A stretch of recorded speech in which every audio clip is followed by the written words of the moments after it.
وأنذر الناس يوم يأتيهم العذاب فيقول الذين ظلموا ربنا أخرنا إلى أجل قريب نجب دعوتك ونتبع الرسل أولم تكونوا أقسمتم من قبل ما لكم من زوال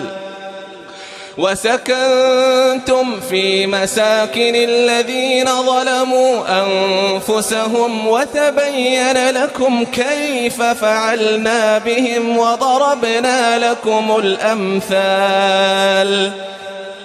وقد مكروا مكرهم وعند الله مكرهم وإن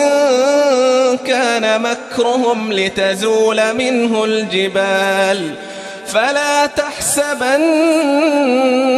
الله مخلف وعده رسله إن الله عزيز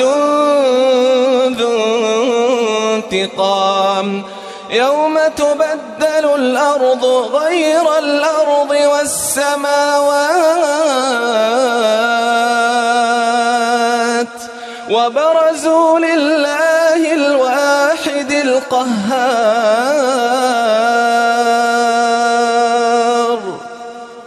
وترى المجرمين يومئذ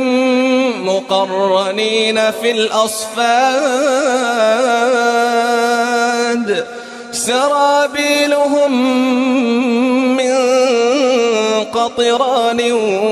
وتغشى وجوههم النار ليجزي الله كل نفس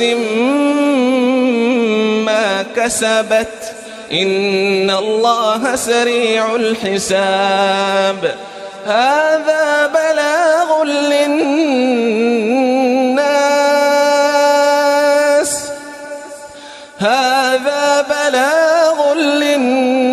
ولينذروا به وليعلموا أنما هو إله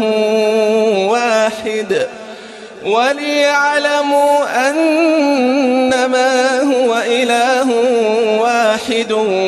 وليذكر أولو الألباب.